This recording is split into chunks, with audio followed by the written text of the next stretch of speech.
विद्यार्थियों, जैसा कि आपको पता है कि हम नदी के या बहते जल के कार्य को देख रहे हैं। तो अभी तक हमने नदी के जो कार्य का परिचयात्मक दृष्टि से अवलोकन किया है। तो आज हम नदी के अपर्दन कार्य को विस्तार से देखेंगे कि नदी का जो अपर्दन कार्य है वो किन कारकों के द्वारा होता है, किस प्रक्रिया के द्वारा करता है। तो इसको हम विस्तार से देखते हैं। नदी के अपर्दन कार्य में 4 प्रमुख प्रक्रम होते हैं जो साथ साथ चलते रहते हैं। इनमें अपर्दन के साथ परिवहन का कार्य भी सम्मिलित होता है और अपर्दन के 4 प्रक्रम निम्न प्रकार हैं। जल गति क्रिया, जिसे हाइड्रोलिक एक्शन भी कहते हैं, हाइड्रोटिक एक्शन भी कहा जाता है इसे। दूसरा अपघर्षण या जो कोरोजन या अब्रेशन भी कहते हैं। तीसरा है एट्रीशन, जिसे संधिघर्षण कहते हैं। चौथा है संसारण क्रिया, जिसे हम विस्तार से देखेंगे। अतः नदी के अपर्दन कार्य में भौतिक तथा रासायनिक दोनों प्रकार का अपर्दन होता है। नदी द्वारा मुख्यतः भौतिक व यांत्रिक जल गति क्रिया द्वारा, अपघर्षण द्वारा तथा संनिघर्षण की प्रक्रिया के द्वारा तथा रासायनिक अपर्दन संसारण क्रिया द्वारा किया जाता है। तो नदी जो अपना अपर्दन कार्य है भौतिक तथा रासायनिक अपर्दन दोनों के सम्मिलित प्रभाव से करती है।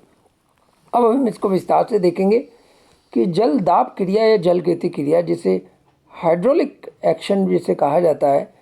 तो हाइड्रोलिक एक्शन के अंतर्गत में यह क्रिया गतिमान जल के बल या दाब क्रिया से उत्पन्न होती है, जो अदृश्य पदार्थ को वो संप्रेषित करती है और शैल विद्रोह में तरंग गति से प्रवेश करता हुआ जल पवन को संपीड़ित करके उसके ठोस शैलों को तोड़ने में सहायक सिद्ध होता है। यानी कि जो जल का अपने आप में जो प्रहार है वो त्रिप्रहारी जो अपर्दन के कार्य को सक्षम होता है करने के लिए। जल की प्रक्षोभी और मंदर गति का भी बहुत भंवर गति का भी बहुत शक्तिशाली होती है और इससे जल अपने बहने के मार्ग में किसी भी वक्र पर तटों का तलोच्छेदन कर देती है। यह प्रक्रिया तट गुहायन यानी बैंक कार्विंग कहलाती है। तीव्र गति से प्रवाहित जल द्वारा अपर्दन कोट्रेशन क्रिया के रूप में होता है। हवा के बुलबुले या जलवाष्प निपातित होकर प्रघाती तरंगों के रूप में तटों पर प्रहार करती है और अल्प संपीड़ित बालुकाएं, मृत्तिकाओं, बज्री और शपित मलबे को सरलता से निर्धारित कर देती है। इस प्रकार प्रवाहित जल बिना मलबे के स्वयं भी अपर्दन कार्य करने में सक्षम होता है। दूसरा है आपका अपघर्षण।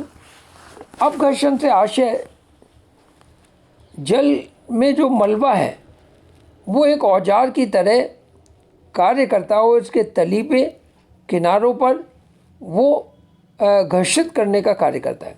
यह कार्य गति से होता है तथा भंवरों के द्वारा तली के छिद्रों में कंकड़ियों को चक्करदार गति में घुमाया जाता है और इससे जल गर्तिकाएँ बनती रहती। यह क्रिया जलज गर्तन कहलाती हैं। पर्वतीय भागों में इस क्रिया द्वारा बड़े बड़े कुंडों का निर्माण हो जाता है। इस प्रकार अपघर्षण नदी की तली का उत्खनन और निघर्षण होता रहता है। इससे अपघर्षण के रूप में ऊर्ध्वाकार या लंबवत अपघर्षण भी कहते हैं। इस कारण से नदी की घाटी गहरी और चौड़ी होती जाती है। इस क्रिया से जो मलबा प्राप्त होता है वह उसी नदी द्वारा प्रसरित किए जा रहे जल में मिल जाता है और एक अपघर्षणकारी कारक बन जाता है। इस मलबे के द्वारा जब नदी के तटों का अपघर्षण होता है तो इसका रूप क्षैतिज अपघर्षण कहलाता है।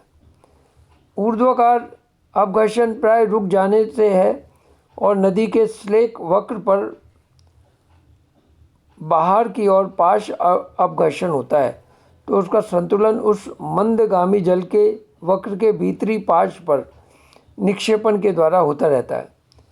किसी नदी की भार रहित अवस्था के बीच एक ऐसी अवस्था का बिंदु होता है जिस पर लंबवत अपघर्षण सर्वाधिक मात्रा में होता है।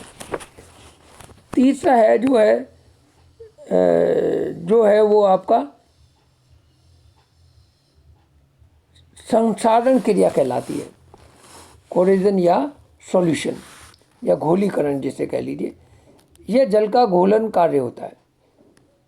इस क्रिया द्वारा नदी अपने मार्ग के शेल पदार्थों को अपने जल में घोलती चलती है।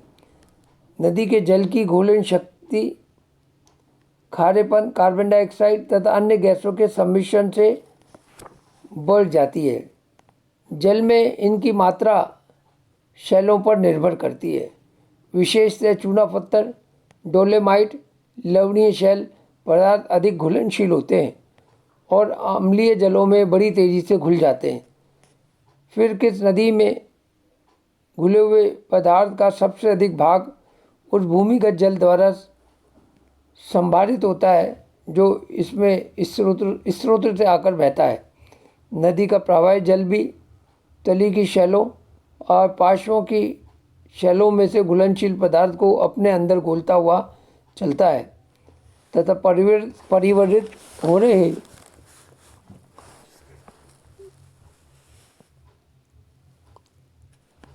तथा नदी का जल प्रवाही जल से तली के को घुलनशील पदार्थों को अपना घोलता हुआ चलता है तथा परिवहित हो रहे मलबे से भी जल घुलनशील पदार्थों को संसारित करता रहता है। नदियों द्वारा शैल पदार्थों की बहुत बड़ी मात्रा घोल के रूप में सागर में पहुंचती है। मरे नामक विद्वान के अनुसार नदी के प्रत्येक घन मील में औसतन 362.587 टन खनिज पदार्थ होते हैं, जिसका लगभग आधा पदार्थ कैल्शियम कार्बोनेट होता है। संसार की समस्त नदियों के द्वारा प्रतिवर्ष 6500 घन मील जल में से अधिक कुछ अधिक मात्रा में सागर में डाला जाता है। इसलिए मरे के अनुमान से माना जाए तो प्रति वर्ष लगभग 5 अरब टन खनिज पदार्थ जल में घुली हुई दशा में जल से थल से जाकर समुद्र में पहुंचाया जाता है। इसके बाद में जो चौथा जो एक और कारक है सन्निकर्षण। सन्निकर्षण को जैसे कि आपको विदित है, सन्निकर्षण में आपस के जो कंकड़ पत्थर के जो टुकड़े हैं वो परस्पर टकराते हुए चलते हैं। अपने आकार में निरंतर कमी होती जाती है, घिसकर गोल होकर और नुकीले किनारे समाप्त होकर गोल गोल पिंड बन जाते हैं। तो ये सन्निकर्षण का ही परिणाम है और ये इसकी अपर्दन क्रिया का एक प्रमुख प्रक्रम है। अब हम इसके बाद देखेंगे अपर्दन को प्रभावित करने वाले कारक कौन कौन से होते हैं। जैसे कि आपको पता है कि अपर्दन को प्रभावित करने के लिए नदियों में सभी स्थानों पर समान रूप से एक समान कारक नहीं होते, जिससे नदियों द्वारा किए गए अपर्दन में काफ़ी भिन्नताएं पाई जाती है। इन कारकों को हम निम्न प्रकार से अध्ययन कर सकते हैं। एक तो है नदी की ढाल प्रवणता। नदी के ढाल की प्रवणता जितनी अधिक होगी उसमें अपर्दन की क्रिया भी अधिक होगी, क्योंकि यह कारक जल के वेग तथा उसकी अपर्दन शक्ति को प्रभावित करता है।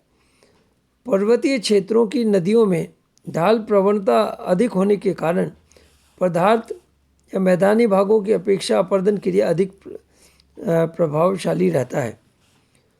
नदी प्रणाल की ढाल प्रवणता फीट प्रति मील में नापी जाती है। दूसरा प्रमुख कारक है नदी का वेग। नदी के जल वेग तीव्र होने पर अपर्दन अधिक मात्रा में ही होगा।